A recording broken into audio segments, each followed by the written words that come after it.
Imagine a laboratory in Boston. A researcher discovers a molecule that kills 100% of cancer cells in a petri dish. The headlines scream breakthrough. Investors pour in millions. The world waits for a miracle. Now, fast forward 10 years. That drug does not exist.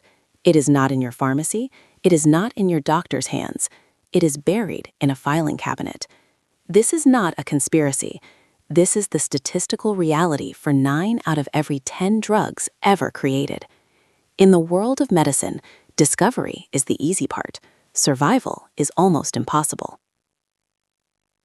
Every year, thousands of promising medical treatments enter the development pipeline. Billions of dollars are spent on research, testing, and clinical trials. Yet the vast majority of these potential lifesavers vanish before they ever reach a single patient. They call it the Valley of Death. It is a place where scientific brilliance meets the cold, hard reality of biology, economics, and regulation.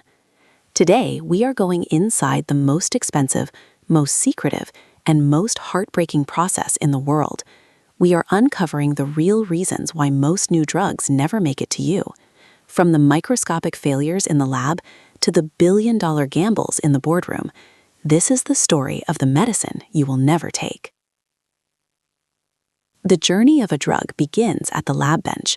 Scientists screen hundreds of thousands of compounds. They are looking for one that hits a specific target, usually a protein or a gene. Out of 5,000 compounds, only 5 might make it to animal testing. This is the first filter. Mice and rats are the unsung heroes of medicine. But here's the problem. A mouse is not a human.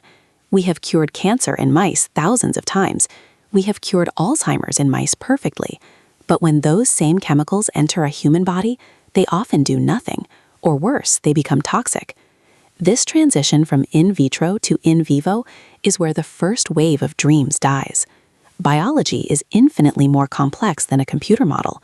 One tiny, unexpected interaction in a liver cell can end a decade of work in a single afternoon. If the drug survives the animals, it faces the ultimate test, humans.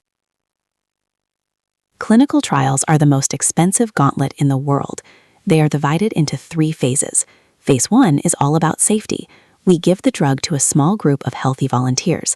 We are not checking if it works yet. We are checking if it kills you. Even here, many drugs fail because of unforeseen side effects. If it passes, we move to phase 2. This is where we test efficacy on a few hundred patients.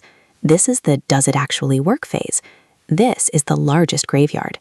Nearly 70% of drugs fail here because they simply aren't better than a sugar pill. Then comes phase 3.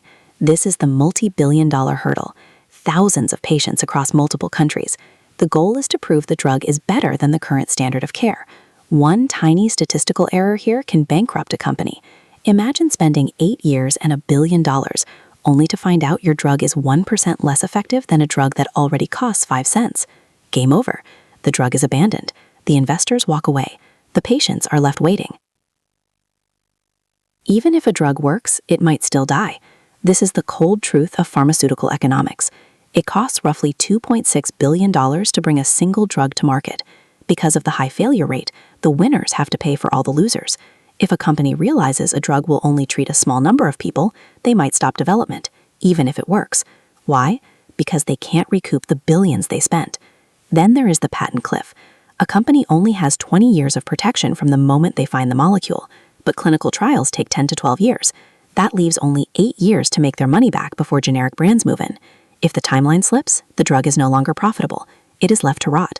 Then comes the regulatory wall. The FDA and EMA have the strictest standards in history. They don't just want it to work, they want to ensure it won't cause a scandal 10 years later. Many drugs are rejected not because they are bad, but because the data isn't perfect.